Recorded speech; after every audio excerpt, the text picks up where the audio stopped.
आप हमको सिखाइएगा। छठी बार का सांसद हो। शपथ ग्रहण के दौरान जानिए किस पर भड़के पप्पू यादव। शपथ ग्रहण लेने संसद में पहुंचे पप्पू यादव ने हंगामा खड़ा कर दिया। बिहार के पूर्णिया से निर्दलीय सांसद राजेश रंजन उर्फ पप्पू यादव नीट यूजी की फिर से परीक्षा कराए जाने की मांग करते हुए री-नीट लिखी हुई टी शर्ट पहनकर संसद पहुंचे थे। इसी में उन्होंने सदस्यता की शपथ भी ली। यादव ने शपथ के बाद फिर से परीक्षा कराने की मांग भी की, लेकिन उनकी बात को रिकॉर्ड से हटा दिया गया। खबरों में आगे बढ़ने से पहले प्यारे दर्शकों, आप सभी से गुजारिश है, अगर आप चैनल पर नए हैं तो अभी सब्सक्राइब कर लें। बता दें, बिहार के पूर्णिया से विजयी हुए सांसद पप्पू यादव का विवादों से लगातार पाला पड़ता रहा है। वे अपने बयानों, घोषणाओं और सरकारी कार्यालयों में छापेमारी वाले अंदाज को लेकर चर्चा में रहते हैं। सामाजिक मुद्दों को उठाते हुए निर्दलीय चुनाव में जीतकर संसद पहुंचे पप्पू यादव ने सांसद का शपथ लिया। इस दौरान कुछ ऐसा हुआ जिसके बारे में जानकर हर कोई हैरान है। शपथ लेने के बाद जब पप्पू यादव बिहार को विशेष राज्य के दर्जे सहित अन्य मुद्दों पर बोलने लगे तो वहां मौजूद सांसदों ने आपत्ति जताई। इसके बाद पप्पू यादव भड़क गए और उन्होंने विरोध करने वाले सांसदों को भला बुरा कहा।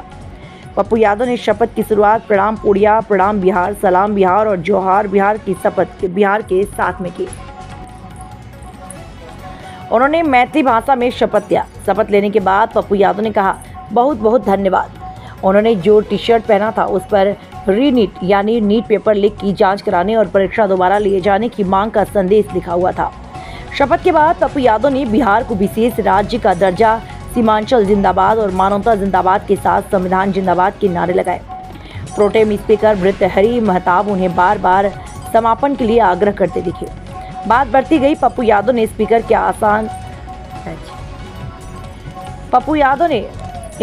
आसन के पास से ही आपत्ति जता रहे सांसदों को कहा, मैं जानता हूं आपसे ज्यादा न छठा बार सांसद हूं, आप हमको सिखाइएगा। उनके कहने का अंदाज ही कुछ ऐसा था। उनके कहने के अंदाज में वो कहते थे, आपसे ज्यादा छठा बार का सांसद हूं, अब आप हमको सिखाएंगे और आप कृपा पर जीते हैं। मैं अकेला लड़ता हूं, चौथी बार निर्दलीय चुना गया तो मुझे ना बताएं। पप्पू यादव के इस व्यवहार से सब लोग अवाक रह गए। उन्होंने शपथ ग्रहण वाले रजिस्टर पर हस्ताक्षर किया और नीचे उतर आए। इतनी देर में माहौल थोड़ा तनावपूर्ण हो गया। सामान्यतः शपथ ग्रहण के दौरान ऐसा कुछ नहीं होता। पप्पू यादव के भड़कने से वहां का माहौल थोड़ी देर के लिए अशांत हो गया। वहीं शपथ ग्रहण के बाद यादव ने संवाददाताओं से कहा कि लाखों छात्र फिर से परीक्षा की मांग कर रहे हैं, उनकी मांग मानी जानी चाहिए। उन्होंने यह भी कहा कि बिहार को विशेष राज्य का दर्जा भी मिलना चाहिए। बता दें, नीट यूजी की परीक्षा में कथित अनियमितताओं को लेकर इन दिनों बड़ा विवाद खड़ा हुआ है। छठा बार सांसद हूँ, आप हमको सिखाइएगा। कृपा पर जीते हैं, मैं अकेला लड़ता हूँ। Independent MP for the time, not tell me. ये मत बताइए। प्रणाम पूर्णिया, प्रणाम बिहार, सलाम बिहार, जोहार Bihar.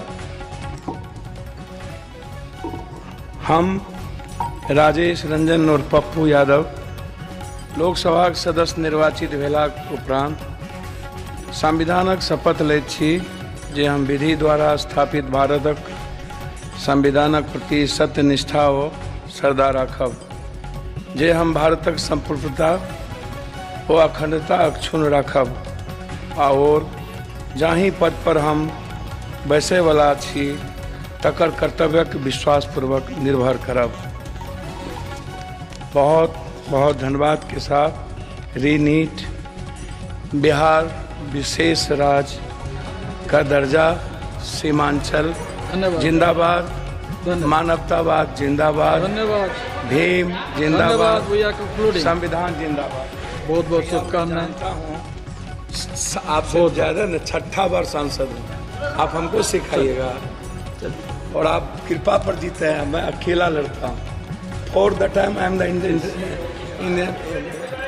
For the time independent MP for the time, not tell me. ठीक है, सो आई टेल मी। ये भगवान का नाम नहीं, मत बताइए। नहीं, ये मत बताइए। श्री नीट कैंसिलेशन क्यों नहीं, री एग्जामिनेशन क्यों नहीं, क्यों गिरफ्तारी नहीं उसकी, सुबोध सिंह जी की? बस इतने तो था। सब यहाँ भगवान जय सबकी चमचागिरी में यूथ के बारे में कौन बात करता है? सब लोग अपने अपने नेता की चमचागिरी में लगे हुए थे। एक बार भी नीट की चर्चा नहीं हुई, एक बार भी बात नहीं हुआ कि बिहार को विशेष राज्य, उस पर मैंने कहा। एक बार भी बात नहीं हुआ कि कैसे हम डेवलप करें, कैसे हम, तो इसलिए मैंने कहा री नीट और विशेष राज्य का दर्जा दो। बस बिहार की जिम्मेदारी है, लोगों ने बेटे की तरह देखा है और गरीबों की आशा है, उसने भरोसा किया, उस भरोसे को नहीं टूटने देंगे। यह मेरा सीधा तर्क। मैंने तो सीधा कहा री नीट। भैया आप सीबीआई के लिए इतनी हड़बड़ी में क्यों हो जांच कराने के लिए? जब आप ही के एलाइज जांच करा रहे थे वहाँ अपराध शाखा से, उसने चिट्ठी भेज दी थी, अब तय हो गया था पूछताछ गिरफ्तारी होती, तो फिर इतनी जल्दीबाजी क्यों? लॉकर किसके पास? मैं तो पहले भी कहा, अब क्यों एनजीओ से आप लगातार, प्राइवेट एनजीओ से आप एग्जामिनेशन कंडक्ट कर रहे हो? क्यों नहीं आप अभी तक एक नई कमेटी बना दी है अलग से? ऑटोनोमस बॉडी बना दो एग्जामिनेशन के लिए। जब सारे परीक्षा का ही जब क्वेश्चन आउट हो रहा है, तो इस पर कोई बात ही नहीं हो रही है भैया। बात जो जा रहे हैं वहां पर भगवान, जय सिया राम, जय श्री राम, भैया ये करते रहिए ना, लेकिन जय मानवतावाद कौन करेगा? जय युवा कौन करेगा? जय छात्र कौन करेगा? जय महंगाई खत्म करने की बात कौन करेगा? इस पर तो कोई जय हो ही नहीं रहा है।